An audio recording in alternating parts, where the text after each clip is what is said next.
Kinshasa or Lagos. You can't escape anymore. You can't get away. It's all to say that several things have to occur. In terms of building institutions, I think AFRICOM has a role in building professional defense institutions that are under civilian control. We also should be looking to building other security institutions. Now, I don't think AFRICOM should take the lead on the building of police institutions and judicial institutions, but these are critical. Because you can build up the capacity of the military or the Navy, say, to capture a vessel fishing illegally off the coast of Ghana, or that's threatening the future offshore oil platform at Jubilee Field. But if you don't have a judicial structure that can then prosecute either illegal fishing or that people can get off by paying a bribe and the like, you have a difficulty there. So I think we have to put the focus on building the other law enforcement institutions, border and customs controls, and the like. I don't know if you travel across Africa, but historically, you travel across the border, somebody sort of looks at your passport and look at it can't get that small from you, just stamp it and go on. Recently I traveled between Rwanda and Congo, a border crossing, because I was working on the Secretary's visit in Goma. The Rwandans are computerized, so they scan my passport, it's like going through doors. Going across the border in Goma. I was like, wow. I mean, this was a real eye-opener to me, because they could check me in various systems or whatever. So it's all to say we should be building up those border capacities in many countries, so it's not simply people just moving to and fro, but that they have the ability to really check moving. In terms of youth populations, we have to, as the State Department and through our public diplomacy, we have to really target young Africans. And the President talked about this, creating opportunities for young Africans. So the young African does not see his or her future in playing the DV lottery, trying to get to the U.S., or trying to walk across the Sahel, get to Libya, and then take some leaky, dangerous vessel to get to Italy. That's not the future we should be ensuring for young Africans. We should be ensuring the economic opportunity, the commercial opportunities, so a young African will want to work in Accra or in Kinshasa rather than try to sell ties or purses on the streets of New York City. I can appreciate your comments on trying to shape the programs that AFRICOM is going to undertake and the role of the Chief Commission and so on and so forth. But one of the other areas of opportunity is that there are a number of positions within AFRICOM reserved for civilians, for USAID and for the State Department and other civilian agencies. My understanding is that they've had difficulty recruiting for those positions, mainly because there's confusion about what the role that person will have vis-a-vis main state. What will be the relationship between a person who's sitting in AFRICOM, who is a State Department employee?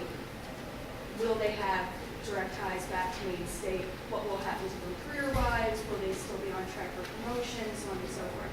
And so my question to you is, now that Ambassador Yates has moved on from the position at Stuttgart to a very high-level position in NSC, has that served as an incentive for people to actually start taking these positions? And what recruiting are you doing to actually fill those slots? Because I would view that as a good opportunity for the State Department to play a role in shaping AFRICOM's agenda. I agree with you 100%. We currently have 4 positions for our state personnel in AFRICOM. The original plan was to have 13 state personnel. I think the balance is something in between. I would like to see additional state personnel, experienced officers with a lot of African experience, service in strategy programs, plans, SPP, on a regional basis, so that when people internally when AFRICOM comes up with an idea, they have a state person to say, this makes no sense, or have you communicated this to the Chief of Mission, or people in Washington that are aware of this. I think we need additional State Department personnel. I don't know what the exact number is, but I believe that we should move towards that. I believe that these persons have to be people with a lot of experience in Africa. And again, in terms of the internal workings of the State Department system, what seems a good assignment, what seems a bad assignment, I think we have to ensure that that seems a good assignment. But have you tried to incentivize? I can say personally that I've raised this as a number. I think that I will raise it again. Because I think it's one of the things where we speak about it, I'm not seeing the movement. Now we've got some additional positions that have been funded this year. I think it's my view that it's going to show that we can find good people to take these positions. Yes.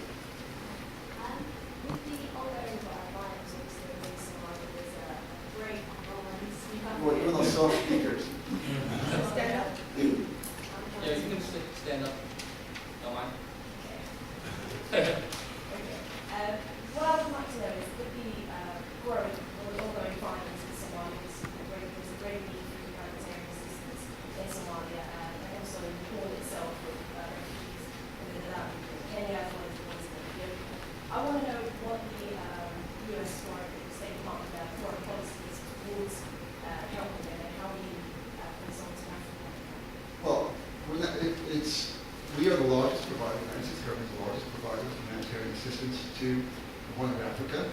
I don't have the figure offhand. It's, I heard the figure of staffing this week, 23 million people are at risk in Ethiopia. We will continue to be the largest provider of humanitarian assistance. That will be led by our state civilian agencies, USAID, U.S. government civilian agencies, USAID, and AFTA as appropriate. I don't see a role for AFRICOM in delivering humanitarian assistance. Where I do see a role for DoD is in continuing its patrols off the coast of Somalia and the Gulf of Aden to ensure that vessels carrying humanitarian aid are not hijacked, because it's vital that aid arrives and arrives in time. I'd like to make a comment. I think that we need to remember that the port in Mogadishu, while it is controlled by the TFG, I think a lot of that aid still inadvertently goes to Al-Shabaab. And that where aid necessarily ends up is largely out of our control. Good point. If you're asking me if we could trace every bag of grain that goes on, I lived in countries where, I'm the kind of guy who goes to local markets a lot, which around, see what people are selling, make a little food, that's my style.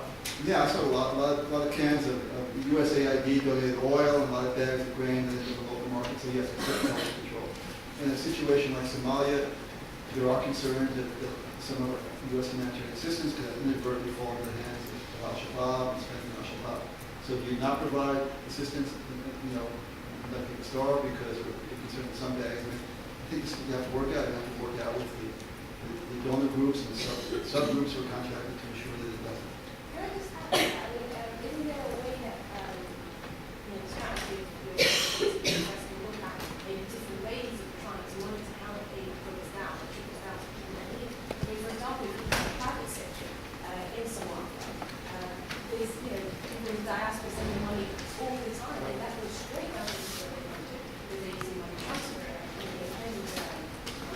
So if you look at ways like that, or different strategies, is that something? Yeah, I think with money transfers, those things can pretty much be self-regulated.